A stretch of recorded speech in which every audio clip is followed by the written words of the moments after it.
Pessoal, tudo bem? Professor Paulo Gereba de História. Nossa aula de hoje, vamos falar sobre o encontro entre os europeus e diferentes civilizações. De uma forma mais específica, a civilização asiática, ou as sociedades civilizadas no continente asiático.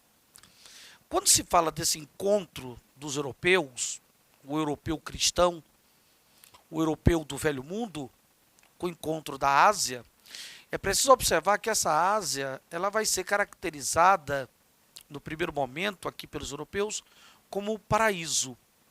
O paraíso, ou o Oriente, certo? Ou as Índias. Essa Ásia é caracterizada aqui pelo paraíso, que seria o Oriente ou as Índias. Mas nós estamos falando da sociedade asiática. E observe que esse encontro, nós vamos caracterizá-lo em dois momentos distintos. No primeiro momento, nós teremos o encontro a partir do movimento das grandes navegações. A partir do século XV e XVI, quando se tem o movimento da expansão marítimo e comercial europeia, também conhecido como grandes navegações, esse será o primeiro momento do encontro entre o Velho Mundo e o continente asiático, que nós chamamos de Índia ou Oriente, ou como os europeus do Velho Mundo chamavam na época do paraíso. O segundo momento desse encontro, esse segundo momento ele vai ocorrer lá no século XIX. Não é dizer que os europeus deixaram de realizar esse encontro em algum momento, não. Mas no segundo momento, esse encontro ele terá outras características. Vai ser a época do neocolonialismo, a época lá do século XIX, do neocolonialismo europeu. Então, no primeiro momento, quando você fala desse encontro entre o continente europeu e a Ásia ou o Oriente, ou o paraíso, como os europeus chamavam na ocasião, ou as Índias, na verdade, esse encontro que vai ser realizado a partir das grandes navegações, um dos fatores fundamentais que vai levar os europeus a sentir a necessidade, através de uma expansão ultramarina, em chegar nesse paraíso, em chegar na Ásia, nas Índias, no Oriente, para manter contato com esses povos, passa pela superação da crise do feudalismo no século XIV. Os europeus, eles atravessaram uma crise duríssima no século XIV, que foi uma crise que deixou a Europa sem terras cultiváveis, foi uma crise que comprometeu os mercados consumidores europeus, uma crise que nós vamos observar também a escassez de metais preciosos. Diante dessa crise do século XIV, os europeus, a partir do movimento das grandes navegações, no século XV e XVI, os europeus sentem a necessidade de ir em busca desse paraíso do Oriente, das Índias, ou seja, da Ásia. E eles sentem a necessidade de buscar o quê? O que eles querem, Gereba, na Ásia?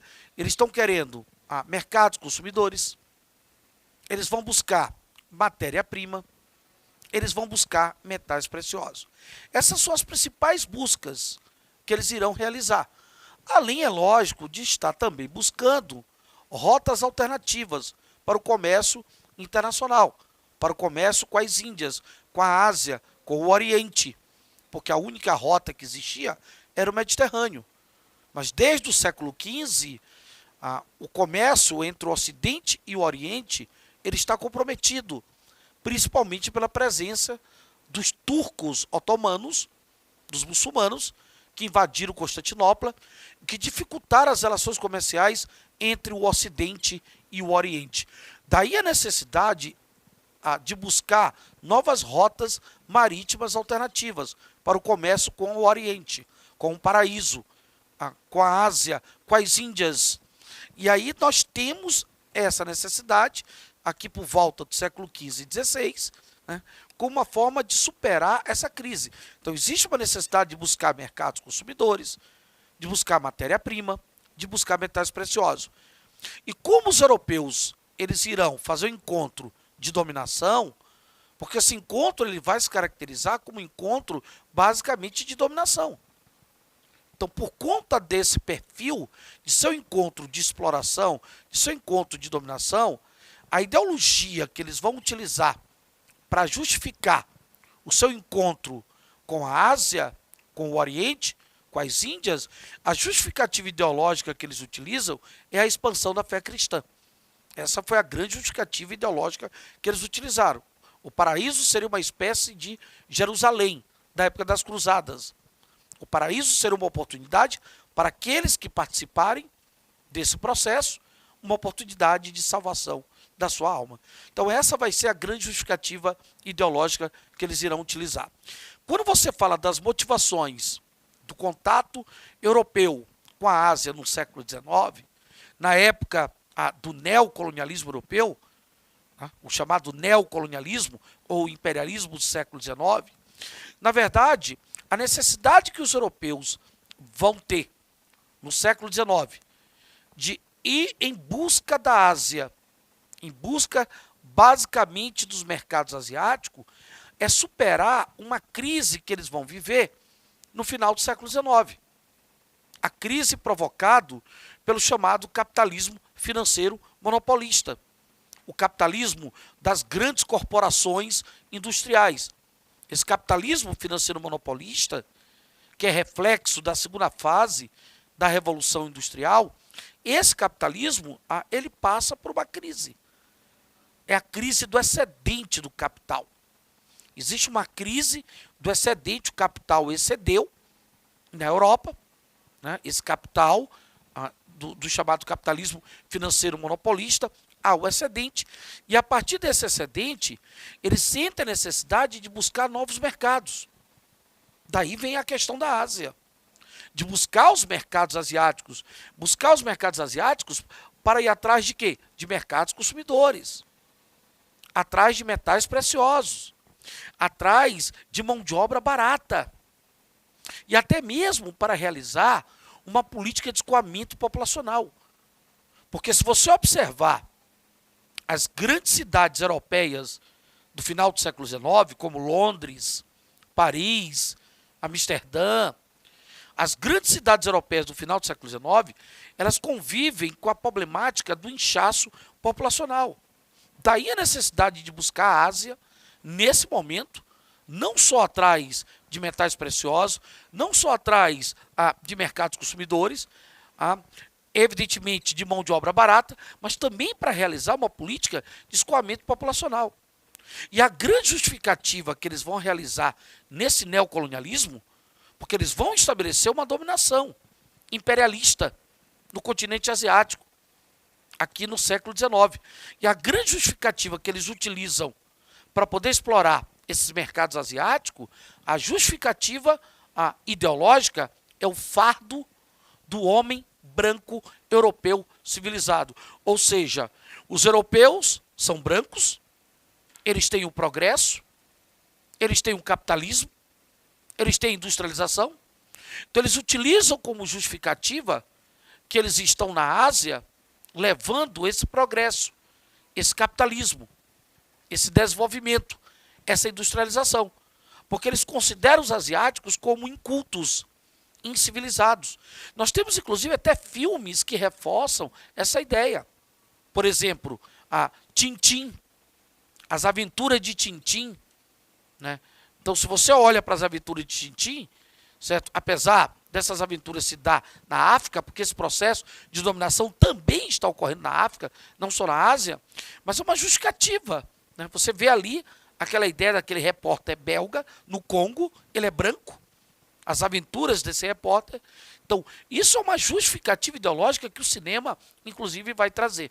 A ideia de que os europeus, por serem brancos, pelo fato deles terem o domínio do capitalismo, do progresso, da industrialização, isso se baseia em concepções pseudocientíficas, baseadas no darwinismo social, de que eles eram superiores e os asiáticos inferiores, atrasados, incultos, incivilizados, e que eles estariam levando para esses povos a civilização. Essa é uma justificativa ideológica para poder dominar esses territórios asiático. E aí, se nós analisarmos algumas das características desse processo de colonialismo, desse primeiro colonialismo, desse primeiro contato dos europeus com as Índias, com a Ásia ou com o Oriente, durante os tempos modernos, durante a época das grandes navegações, observe que nesse momento que eles vão manter esse contato, por volta aqui do século XV e XVI, nesse momento nós temos a formação dos estados europeus e suas práticas mercantilistas. É a época do antigo regime na Europa, o absolutismo e o mercantilismo. Observe que por conta da formação desses estados modernos, com características absolutistas e suas práticas mercantilistas, quem vai conduzir esse contato dos europeus com a Ásia, com o Oriente, a partir das grandes navegações, são os estados. E isso através das suas práticas o quê? Mercantilistas. Nesse encontro, uma outra característica que nós iremos observar é a garantia de práticas comerciais. Os europeus, a partir desse encontro com a Ásia, com as Índias, com o Oriente, com o paraíso, a partir desse contato, eles vão, evidentemente, realizar práticas comerciais, onde essas práticas comerciais vão levar os europeus a adquirir especiarias e artigos de luxo, como as porcelanas, por exemplo. Então, observe que nesse encontro existe uma relação econômica, uma relação material, uma relação comercial entre os europeus e esses povos asiáticos. A partir desse contato, os europeus eles vão adquirir especiarias e artigos de luxo. Inclusive, Portugal ele vai ser o pioneiro nesse contato comercial. Eu diria que não só um contato comercial, mas um contato também cultural. Os europeus eles vão trazer ali das Índias, da Ásia, também comportamentos, hábitos, costumes, ou seja, o contato cultural também vai se estabelecer entre os europeus e essas sociedades asiáticas, não apenas o contato comercial. E Portugal foi o pioneiro nesse contato. Portugal foi pioneiro justamente pelo fato de Portugal ter sido o primeiro estado a se formar na Europa moderna. E os estados modernos, como nós falamos, são eles que vão controlar, são eles que vão dirigir, eles irão dirigir esses contatos comerciais e culturais entre os europeus e o continente asiático durante aqui a modernidade, durante a época das grandes navegações, por volta do século XV e XVI. Quando a gente observa algumas características do contato dos europeus no século XIX, na época do neocolonialismo ou do imperialismo europeu na Ásia, o que a gente observa é que os europeus eles vão partilhar o continente asiático. Eles irão partilhar o continente asiático, tá certo que vai ser menos de 50% do território asiático. Algo semelhante eles vão estar fazendo na África, mas primeiro eles vão partilhar a Ásia, depois partilham a África. Mas observe que o processo de partilha, e quando se fala de partilha, está se falando de uma dominação imperialista. O processo de conquista desses mercados, dessa partilha asiática, ele não chega a nem 50% do território, diferente da África, que eles partilharam mais de 90% do território africano, através da Conferência de Berlim. Na Ásia, não. Chega a menos de 50%. Isso porque na Ásia nós temos o Japão, que na verdade vai fazer uma política imperialista, vai desenvolver o capitalismo, saindo rapidamente da era feudal, da era do shogunato, através da Revolução Meiji, a famosa Revolução Meiji. O Japão está fazendo uma revolução que vai desenvolver rapidamente seu capitalismo e o Japão vai fazer imperialismo. É preciso observar também que boa parte da Ásia pertence à Rússia. Então os mercados asiáticos vão ser partilhados, mas eles vão encontrar certas dificuldades para poder dominar o território asiático se comparado com o território africano. Além disso, eles vão encontrar na Ásia também culturas milenares. Eles encontram estados unificados. Então, a presença de estados unificados, cultura milenares, dificulta as ações da dominação imperialista, desse encontro neocolonialista dos europeus com a Ásia. Observe que a dominação imperialista, ela ocorreu principalmente aonde? Na Índia e na China. Os mercados indianos e os mercados chineses foram os principais mercados, não os únicos, mas foram os principais mercados dominados pelos europeus, aqui nesse processo de neocolonialismo, ou de imperialismo do século XIX. Observe que no caso da Índia e da China, há também a questão da resistência. Então, essa dominação imperialista, ela não ocorreu sem a resistência das sociedades indianas e das sociedades chinesas. As sociedades indianas e chinesas resistiram. É o que nós vamos caracterizar aqui como resistência nacionalista. Na Índia, a principal resistência nacionalista, ou seja, o principal movimento de resistência nacionalista à dominação imperialista europeu foi a chamada Guerra dos Cipaios. A Guerra dos Cipaios, dos soldados indianos, os soldados indianos que trabalhavam para companhias inglesas. Esses soldados se negaram a simplesmente matar a vaca, como estava sendo determinado pelas corporações inglesas, matar a vaca para pegar a banha da vaca, o óleo e utilizar como lubrificante de armas. A vaca é considerada um animal sagrado na cultura milenar indiana.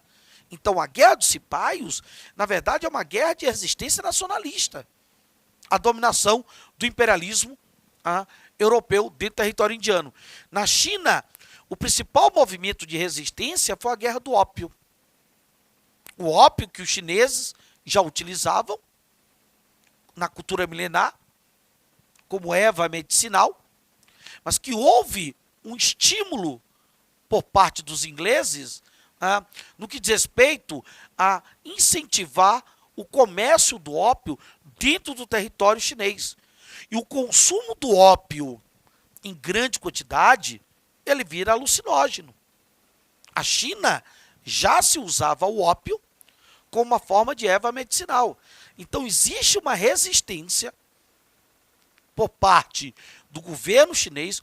O governo chinês resiste, apesar de saber que ele acaba perdendo. Inclusive a dinastia Manchu é obrigada a assinar um acordo, que é o Tratado de Nanquim, com os europeus. E no Tratado de Nanquim, a China vai abrir seus principais portos para a Europa, passando a partir daí por um processo de ocidentalização. Não só comercializando com os europeus, mas também recebendo influência da cultura ocidental europeia dentro do continente chinês, apesar da resistência. Então, as resistências elas serão superadas pelo imperialismo ou pelo neocolonialismo europeu. O neocolonialismo ele irá conseguir superar esses movimentos de resistência, como foi o caso aqui da Guerra dos Cipaios da Índia e da Guerra do Ópio na China. Mas é preciso observar que esses movimentos eles foram movimentos importantes. Eles foram movimentos importantes por quê? Porque essa dominação europeia ela vai acontecer, mas não sem antes você observar a questão da resistência. É uma dominação que acontece, mas com resistência, apesar dessa resistência ser superada. E uma outra coisa importante, uma outra característica importante nesse domínio imperialista ou neocolonialista europeu no século XIX sobre o continente asiático, nesse encontro dos europeus com a Ásia, nessa conquista de mercados, vai ser as rivalidades entre as potências imperialistas europeias. As potências imperialistas europeias, elas vão disputar mercados na Ásia, assim como também na África. E essas disputas de mercados, esses conflitos de mercados na Ásia e na África, acaba contribuindo para o fim do equilíbrio europeu ou para a Primeira Guerra Mundial em 1914. Ok, galera? Um grande abraço e até o próximo encontro.